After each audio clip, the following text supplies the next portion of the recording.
ముఖ్యమంత్రి రేవంత్ రెడ్డి పనితీరుకు పంచాయతీ ఎన్నికల ఫలితాలే స్పష్టమైన నిదర్శనమని మంత్రి జూపల్లి కృష్ణారావు అన్నారు. పంచాయతీ ఎన్నికల ఫలితాలు కాంగ్రెస్ ప్రభుత్వంపై ప్రజలు పెట్టుకున్న నమ్మకాన్ని ప్రతిబింబిస్తున్నాయన్నారు. గ్రామ స్థాయిలో అభివృద్ధి కార్యక్రమాలు, సంక్షేమ పథకాలు ప్రజలకు చేరుతున్నాయన్న విషయాన్ని ఈ ఎన్నికల ఫలితాలు స్పష్టంగా చూపిస్తున్నాయని పేర్కొన్నారు. రైతులు, మహిళలు, పేద వర్గాలకు అందిస్తున్న సంక్షేమ పథకాలే కాంగ్రెస్ కు ప్రజల మద్దతుగా మారాయని జూపల్లి తెలిపారు. ప్రజా ప్రభుత్వ విధానాలు గ్రామీణ ప్రాంతాల్లో సానుకూల మార్పును తీసుకొస్తున్నాయని చెప్పారు.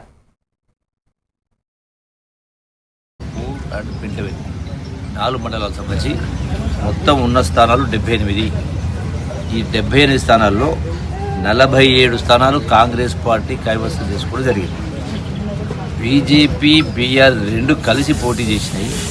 కలిసి పోటీ చేసినా కూడా 28 స్థానాలు వచ్చినాయి. అట్లాగే ఇండిపెండెంట్ అంటే కాంగ్రెస్లోనే ఇద్దరు మామిడిల కాడ నేనుంటే కింద విత్డ్రా చేసుకోకుండా కారణంగా ఇద్దరు పోటీ చేసిన కారణంగా అందులో అవి అటువంటి 3 గెలవడం జరిగింది. అంటే ఓవరాల్గా చూస్తే లెక్క చూస్తే మొత్తంగా 50 కాంగ్రెస్ పార్టీ చూస్తే బీఆర్ఎస్, బీజేపీ కలిపి వచ్చిన స్థానాలు 28.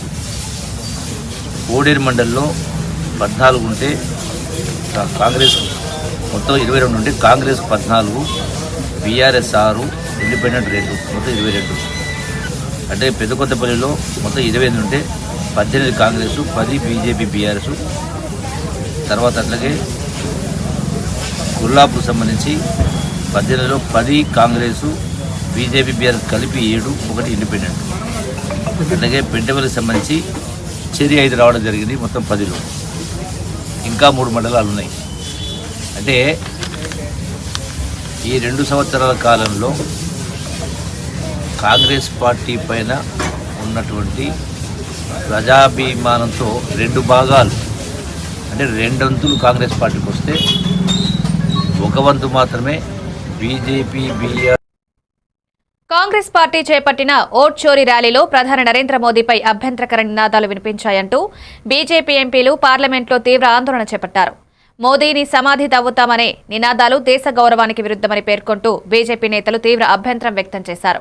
ఈ వ్యాఖ్యలపై కాంగ్రెస్ అగ్రనేత సోనియా గాంధీ క్షమాపణలు చెప్పాలని డిమాండ్ చేశారు.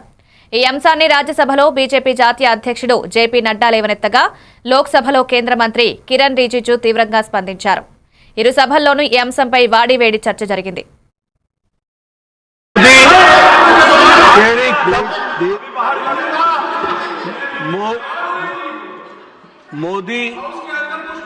मोदी तेरी कब्र खुदेगी, आज नहीं तो कल खुदेगी.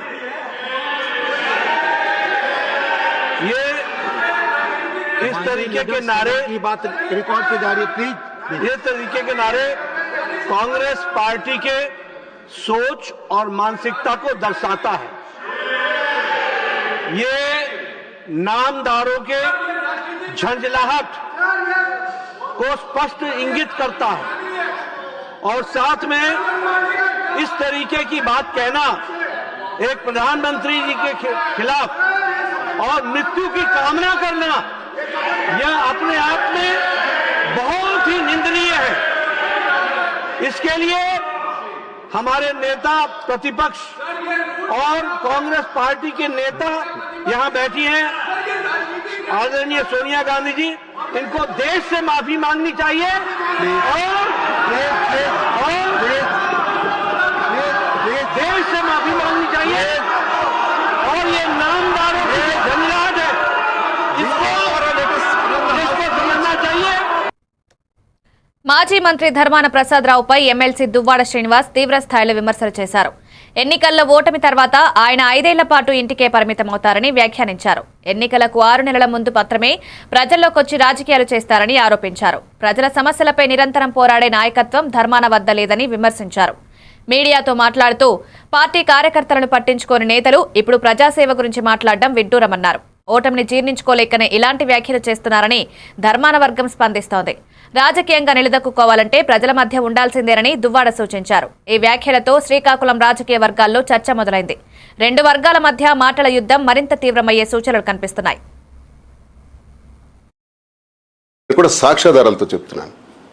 ధర్మాన ప్రసాద్ అతి తెలివితేటలు ప్రదర్శించకు, నీ చావు తెలివితేటలు నీకే పరిమితం. ప్రజల అమాయకులు అనుకోకు, ఇవన్నీ గమనిస్తున్నారు. నీ తరం కాదు, వైఎస్ఆర్ కాంగ్రెస్ పార్టీని దెబ్బతీయడానికి నువ్వు చేస్తున్నటువంటి ఆలోచనలు, తద్వారా అచ్చెన్నాయుడికి రామ్మోహన్ నాయుడికి సహకరించాలని చేస్తున్న ఆలోచనలు వైఎస్ఆర్ కాంగ్రెస్ పార్టీని అన్ని నియోజకవర్గాల్లో కూడా సర్వనాశనం చేసిన హీన చరిత్రని ఇది. ఇచ్చాపురం బాగుందా? టెక్కలు బాగుందా? ముక్కలు చేసేసినావు. ఆమదాల వలస సర్వనాశనం చేసేసినావు. కాళింగుల్ని సర్వనాశనం చేసావు. కాపుల్ని సర్వనాశనం చేసావు. పాతపట్నంలో రెడ్డి శాంతి దగ్గర మరో క్యాండిడేట్ని పెడతానని చెప్పి అక్కడ చీలికలు తీసుకొస్తున్నావు. ఎచ్చెర్లలో కిరణ్ మీద కూడా మరో క్యాండిడేట్ని పెడతానని అక్కడ చీలికలు తెస్తున్నావు. కాళింగుల్ని కాపుల్ని సమూలంగా ఎట్లేదా? రామ్మోహన్ నాయుడిని దేశం మొత్తం ఉమ్మేస్తా. రాష్ట్రంలో వెనుకబడిన ప్రాంతాల్లో దేవాలయాలను నిర్మించాలన్న టీటీడీ నిర్ణయం అభినందనీయమని బీజేపీ నేత విష్ణువర్ధన్ రెడ్డి వ్యాఖ్యానించారు. తిరుమల శ్రీవారిని దర్శించుకున్న అనంతరం ఆయన మీడియాతో మాట్లాడారు. సాధారణ భక్తులకు మరింత సౌకర్యాలు కల్పించడమే లక్ష్యంగా టీటీడీ చర్యలు ఉండాలని సూచించారు. వైకుంఠ ద్వార దర్శనాల్లో సామాన్య భక్తులకు అవకాశం కల్పించే విధంగా ముందస్తు ప్రణాళికలు రూపొందించడం స్వాగతార్హమన్నారు. భక్తుల విశ్వాసాలను గౌరవిస్తూ ఆలయ పరిపాలన జరగాలని, దర్శన విధానాల్లో సమన్వయం, పారదర్శకత అవసరమన్నారు. ఆలోచన తిరుమల తిరుపతి దేవస్థానం వైకుంఠ ఏకాదశికి సంబంధించి కూడా వినూతనంగా సాధారణమైనటువంటి భక్తులకు కూడా అవకాశం కల్పించే విధంగా ముందస్తు ఏర్పాట్లో భాగంగా అనేక వేల మందికి సాధారణ భక్తులకు టికెట్లు కల్పించడం అనేటువంటిది కూడా ఒక ముందడుగు.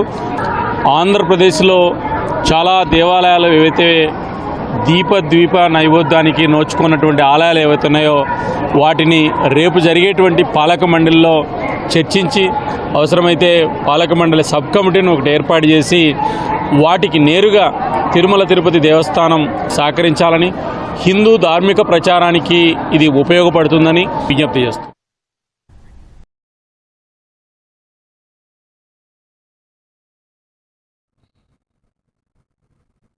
కూటమి ప్రభుత్వం అమలు చేస్తున్న సమగ్ర గృహ నిర్మాణ పథకమే సంక్షేమ పాలనకు స్పష్టమైన నిదర్శనమని ఎమ్మెల్యే నజీర్ అహ్మద్ అన్నారు.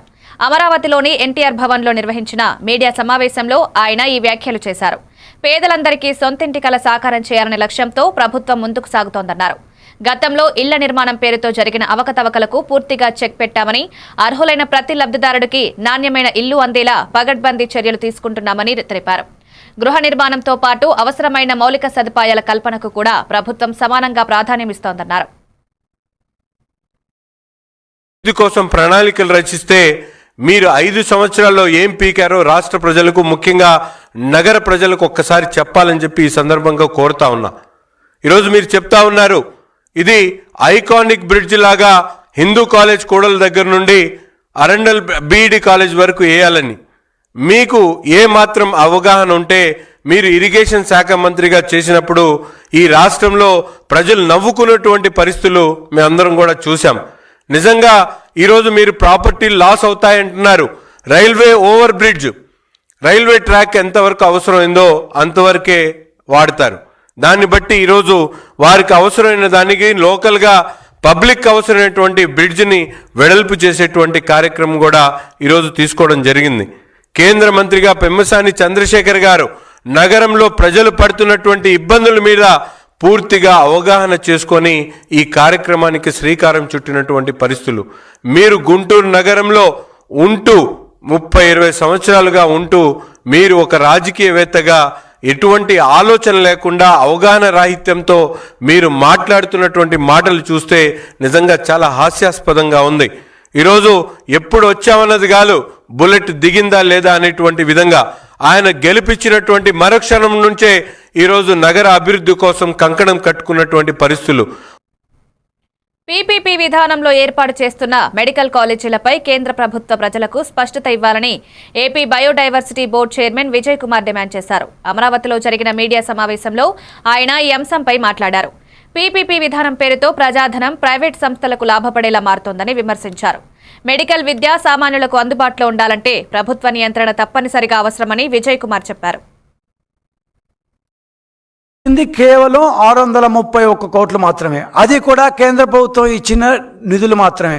బాగా వినండి, జగన్మోహన్ రెడ్డి తను 4 కాలేజీలకి ఏదైతే ఖర్చు చేశారన్నారో రాష్ట్ర ప్రభుత్వం నుంచి 2019-24 మధ్యలో ఒక్క రూపాయి కూడా ఖర్చు చేయలేదు. కేంద్ర ప్రభుత్వం కొత్త మెడికల్ కాలేజీకి నిధులు ఇస్తుందంటే ఆ నిధులే ఈయన ఖర్చు పెట్టి నేను పెట్టాను, ఇటుపక్క తిరిగితే ఆహా అనాలి, అటుపక్క తిరిగితే ఊహో అనాలి అని చెప్తున్నాడు. నువ్వేమన్నా పైసా ఖర్చు పెట్టావా? మీ బొగ్గన రాజేంద్ర ప్రతి ఆదివారం హైదరాబాదులో కూర్చొని పెడతాడా? ఆయనకి ఇంకా హైదరాబాద్ పిచ్చిపోయినట్టు లేదు.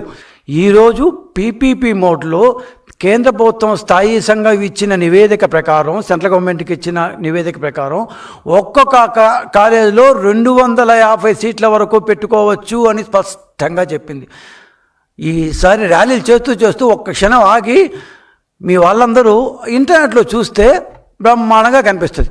150 సీట్లు కానే కాదు, 250 సీట్లు. అంటే మనం ఈ రాష్ట్రంలో 10 కాలేజీలు ఏదైతే మనం ఏర్పరదలుచుకున్నామో పీపీపీ మోడ్లో, పబ్లిక్ ప్రైవేట్ పార్ట్నర్షిప్ మోడ్లో 1500 సీట్లని మేము కూడా మొన్నటిదాకా చెప్తూ వచ్చాం. ఈరోజు కేంద్ర ప్రభుత్వం పీపీపీ మోడ్లో ఒక్కొక్క కాలేజీకి 250 సీట్ల వరకు పెంచుకోవచ్చు అని చెప్పిన నేపథ్యంలో మన రాష్ట్రంలో 2500 సీట్లు జగన్ రెడ్డి గారు పెట్టిన సోకాల్ 4 కాలేజీలు కాకుండా పీపీపీ మోడ్లో మనం పెట్టాలి అంటున్న ఈ 10 కాలేజీల్లోనే 2500 సీట్లు వస్తాయి.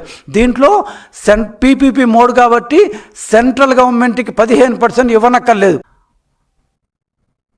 గాంధీ భవన్లో నిర్వహించిన మీడియా సమావేశంలో టీపీసీసీ అధికార ప్రతినిధి సత్యం శ్రీరంగం కీలక వ్యాఖ్యలు చేశారు. కాంగ్రెస్ పార్టీ ప్రజా సంక్షేమమే లక్ష్యంగా పనిచేస్తోందని స్పష్టం చేశారు. గత పాలనలో జరిగిన తప్పులను ప్రజలు గుర్తించారని, అందుకే కాంగ్రెస్కు మద్దతు పెరుగుతోందన్నారు. గ్రామీణ ప్రాంతాల్లో సంక్షేమ పథకాలు అమలవుతున్న తీరు ప్రజల్లో విశ్వాసాన్ని పెంచిందన్నారు. ప్రతిపక్షాల విమర్శలు రాజకీయ ప్రయోజనాల కోసమేనని కొట్టిపారేశారు. ప్రజా సమస్యలపై కాంగ్రెస్ ఎప్పటికీ రాజీ పడదని తెలిపారు. పార్టీ నాయకత్వం సమిష్టిగా పనిచేస్తూ ప్రజలకు జవాబుదారీగా ఉంటోందన్నారు. రానున్న ఎన్నికల్లో కాంగ్రెస్ మరింత బలంగా ముందుకు సాగుతుందని ధీమా వ్యక్తం చేశారు. ప్రజల సమస్యలను పక్కన పెట్టి విమర్శలు చేసే రాజకీయాలకు కాలం చెల్లిందని సత్యం శ్రీరంగం వ్యాఖ్యానించారు. ఎక్కడ కక్షపూర్తిగా వ్యవహరించకుండా కానూను ప్రకారం సిస్టమేటిక్గా ఒక పద్ధతి ప్రకారం ఏ రోజైతే ప్రభాకర్ రావు నేను నిలబెడతాం దోషిగా అన్నాడు, ఈరోజు ప్రభాకర్ రావు దోషిగా పోలీసుల ముందు నిలబడి ఉన్నాడు. ప్రజెంట్ ఈ క్షణం కూడా ఆయన ఇంట్రాగేట్ చేస్తున్నారు. అనేక ఆరోపణలు, అనేక పర్యాయాలు, అనేక వేదికల మీద ఆ రోజు మా కలెక్టర్ గారు కానీ, జెడ్సీ గారు కానీ, ఎంఆర్ఓ గారు కానీ, ఆర్డీఓ గారు ఎవ్వరూ పట్టించుకోలే. ఎందుకంటే అంత దోచుకున్నారు. ఆ రోజు ఆ ప్రభుత్వం వాళ్ళకి అంత సహకరించింది. మిత్రులారా, ఈరోజు కవితమ్మ చెప్పింది, మేము ఒకటి చెప్తున్నాం. 2014 కృష్ణారావు గారు ఎమ్మెల్యే అయిన రోజు నుంచి ఈ రోజు వరకు 2023 వరకు కూకుట్పల్లి నియోజకవర్గంలో ఎన్ని అక్రమ కట్టడాలు వెలిసినాయి, ఎన్ని చెరువులు కబ్జా అయినాయి, ఎన్ని నాళాలు కబ్జా అయినాయి, దీని మీద సమగ్ర విచారణ చేయాల్సిన అవసరం ఉంది ఈ ప్రభుత్వానికి. ఎర్ర కాలువ పక్కన రోడ్డు నిర్మాణానికి సంబంధించి ప్రైవేట్ యజమానుల నుంచి 7 మీటర్ల స్థలాన్ని చట్టబద్దంగానే తీసుకున్నామని జేసీ ప్రభాకర్ రెడ్డి స్పష్టం చేశారు. అక్రమ ప్లాట్లపై పెద్దారెడ్డి చేసిన ఆరోపణలను నిరూపించాలని ఆయన సవాల్ విసిరారు. లేని పక్షంలో తమ కౌన్సిలర్లు పెద్దారెడ్డి తండ్రి విగ్రహం వద్ద ధర్నాకు దిగుతారని హెచ్చరించారు. మీడియాతో మాట్లాడుతూ ప్రజాభివృద్ధి కోసమే రోడ్డు నిర్మాణం చేపట్టామన్నారు. వ్యక్తిగత ఆరోపణలతో అభివృద్ధి పనులను అడ్డుకోవద్దని సూచించారు. అన్ని అనుమతులు తీసుకున్న తర్వాతే పనులు ప్రారంభించామని తెలిపారు. రాజకీయ లబ్ధి కోసం తప్పుడు ప్రచారం చేస్తున్నారని మండిపడ్డారు. ఈ వివాదం స్థానిక రాజకీయాల్లో చర్చనీయాంశంగా మారింది. ఇప్పుడు చూడండి, ఈ రోడ్డు ఉన్నంత ఉంది, అది పెద్దదే, ఇది రోడ్డు పెద్ద. చూడండి కాలు అసలు కాదు, కాలు ఎట్లా పోతుంది దగ్గర శివాలయం ఆడి వరకు వచ్చి పుట్లూరు రోడ్డు, ఎల్నూరు రోడ్లో వచ్చిన తర్వాత అది అట్లా పోతుంది. బాగా క్లీన్ చేయించి ఆయన వినతి పత్రం ఇచ్చి ఆడే కూర్చుంటారు మా కౌంటర్లు, మా ఉద్యానం. ఆయన ఖచ్చితంగా వచ్చి, ఎందుకంటే రెవెన్యూ వరకు పోయినాడు కాబట్టి రావాలా, చూపించాలి. మేము ఒకటే రిక్వెస్ట్ చేస్తాం, రేపు రెవెన్యూ వాళ్ళని పట్టుకొని కొట్టేపించి ఏది ఆకిపోయిందంటే దాన్ని కొట్టేస్తాం. ఆయన ప్రకారం ఇంటి కూడా కనపడుతుంది. ఇది ఆకిపోయింది. ప్లాట్లు వేసినారు, నాకు తెలుసు. ప్లాట్ ఆట వరకే ఉండేది. ఈ ముందుకు వచ్చేస్తా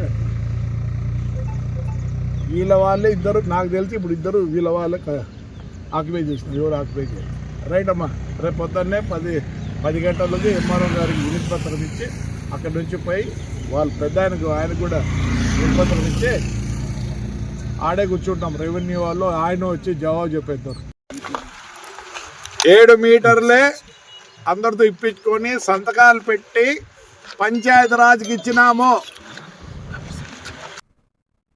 హుజూర్ నగర్ నియోజకవర్గంలో పోలీసులు కాంగ్రెస్ మండల పార్టీ అధ్యక్షుల్లా వ్యవహరిస్తున్నారని మాజీ మంత్రి ఎమ్మెల్యే జగదీష్ రెడ్డి తీవ్ర ఆరోపణలు చేశారు. సర్పంచ్ ఎన్నికల ప్రచారంలో పాల్గొన్న ఆయన మాట్లాడుతూ బీఆర్ఎస్ అభ్యర్థులు కార్యకర్తలను అక్రమంగా అరెస్టులు చేసి భయపెడుతున్నారన్నారు. చింతలపాలెం, మఠంపల్లి, గరిడపల్లి, హుజూర్ నగర్ ప్రాంతాల్లో పోలీసులు పక్షపాతంగా వ్యవహరిస్తున్నారని విమర్శించారు. కాంగ్రెస్ నాయకులకు అనుకూలంగా పోలీస్ యంత్రాంగం పనిచేస్తోందని ఆరోపించారు. విధులు సక్రమంగా నిర్వహించకపోతే భవిష్యత్తులో ఇబ్బందులు తప్పవని హెచ్చరించారు. ఎన్ని దౌర్జన్యాలు జరిగినా గులాబీ సైనికులు ధైర్యంగా పోరాడతారన్నారు. స్థానిక ఎన్నికల్లో ప్రజల మద్దతు బీఆర్ఎస్కే ఉందని జగదీష్ రెడ్డి ధీమా వ్యక్తం చేశారు. నేను ఇప్పటికైనా చెప్తా ఉన్నా, చింతలపాలెం కావచ్చు, మఠంపల్లి కావచ్చు, గరిడపల్లి ఎస్ఐలు మీ ఆగడాలు శుద్ధిమించిపోతున్నాయి. తప్పకుండా ఇదే స్ఫూర్తితో ఇంకా ఈ 2 రోజులు కూడా పనిచేయాలని, తప్పకుండా ప్రజలు మీ వైపు మీకు ఫలితం ఇస్తారని మేము ఆశిస్తూ ఉన్నాం. ఇప్పటికీ నేను ఉత్తమ్ కుమార్ చెప్తా ఉన్నా, ఒక్కసారి రివ్యూ చేసుకో మీ పని విధానం మీద. మీ నాయకులు కింద ఏం చేస్తున్నారు, పోలీసులకు ఏం ఆదేశాలు ఇస్తున్నారు, మీ స్టాఫ్ ఏం ఆదేశాలు ఇస్తున్నారు, ఎటువంటి దౌర్జన్యాలు చేస్తున్నారు, పోలీసులు మితిమీరి చట్టాలు అతిక్రమించి పనిచేస్తున్నారో ఒకసారి రివ్యూ చేసుకుంటే మంచిది. మీరు భయపెట్టించి దౌర్జన్యాలు చేసి టెక్నికల్ గా ఏదైనా 1-2 సీట్లు అదనంగా గెలిస్తే గెలవచ్చాం కానీ ప్రజల మనసులు మాత్రం గెలవలేరు. మీ వైఫల్యాలు బయటపడుతున్నాయి. తప్పకుండా ఆ రకమైన ఫలితాన్ని ప్రజలు ఇవ్వబోతున్నారు. ఇప్పటికైనా పద్ధతి మార్చుకుంటే మంచిదని చెప్పి ఉత్తమ్ కుమార్ రెడ్డి సూచిస్తాను.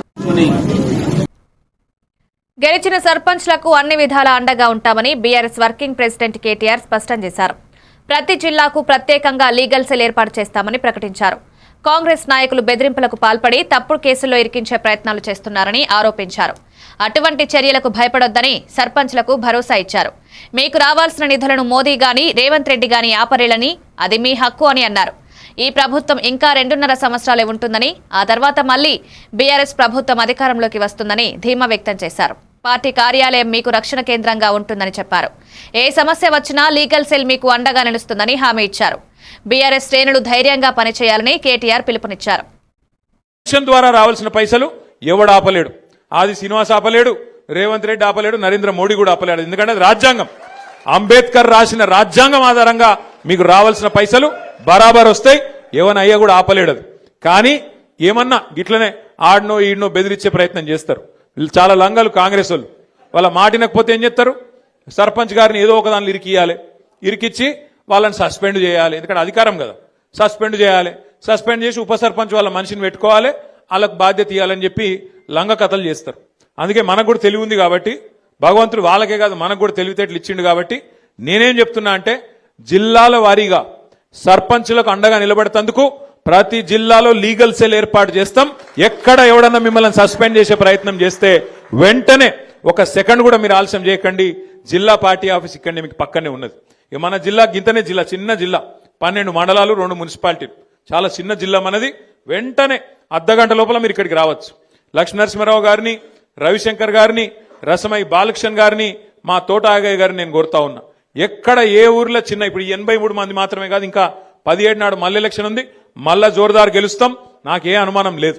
ఎక్కడ చిన్న సమస్య వచ్చినా సర్పంచ్ గాని ఉప సర్పంచ్ గాని వెంటనే ఇక్కడ లీగల్ సెల్ యాక్టివేట్ చేయాలి, వెంటనే కోర్టుకు పోవాలి, మన హక్కుల కోసం మనం కొట్లాడాలి. ఈ విషయంలో రాజీ పడొద్దని చెప్పి నేను కోరుతున్నా. గెలిచిన సర్పంచులు ఉప సర్పంచులు తమిళనాడులో ఎన్ని జన్మలెత్తినా బీజేపీ అధికారంలోకి రాదని ముఖ్యమంత్రి ఎంకే స్టాలిన్ ఘాటుగా వ్యాఖ్యానించారు. ఇది బీహార్ కాదు, తమిళనాడు అని స్పష్టం చేస్తూ అమిత్ షా మాత్రమే కాదు, మొత్తం బీజేపీ నాయకత్వం వచ్చినా ఇక్కడ గెలవలేరని చెప్పారు. ప్రేమతో వస్తే తమిళ ప్రజలు స్వాగతిస్తారని, అహంకారంతో వస్తే తరిమేస్తారని స్టాలిన్ హెచ్చరించారు. తమిళనాడు ప్రజలు స్వాభిమానంతో కూడిన రాజకీయాలను కోరుకుంటారని, కేంద్ర ప్రభుత్వ దౌర్జన్య ధోరణిని రాష్ట్రం ఎప్పటికీ అంగీకరించదన్నారు. రాష్ట్ర హక్కులు, భాష, సంస్కృతి విషయంలో డీఎంకే ఎలాంటి రాజీ పడదని స్పష్టం చేశారు. బీజేపీ రాజకీయాలకు తమిళనాడులో స్థానం లేదని మరోసారి స్పష్టమైన సందేశం ఇచ్చారు. கூட்டிக்கிட்டு வந்தாலும் உங்களால் ஒன்றும் இங்கு பண்ண முடியாது. இது தமிழ்நாடு, இது தமிழ்நாடு. எங்களுடைய கேரக்டரையே புரிஞ்சிக்க மாட்டீங்களா?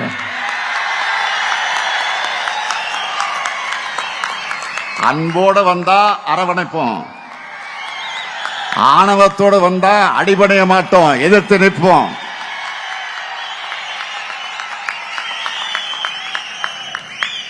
மீண்டும் சொல்றேன், அன்போட வந்தா அரவணைப்போம்,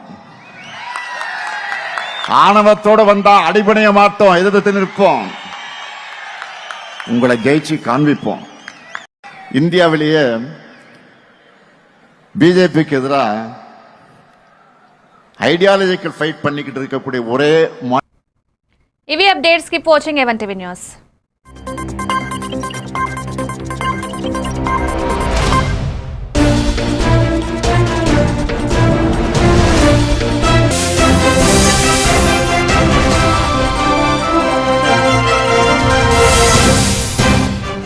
కోచు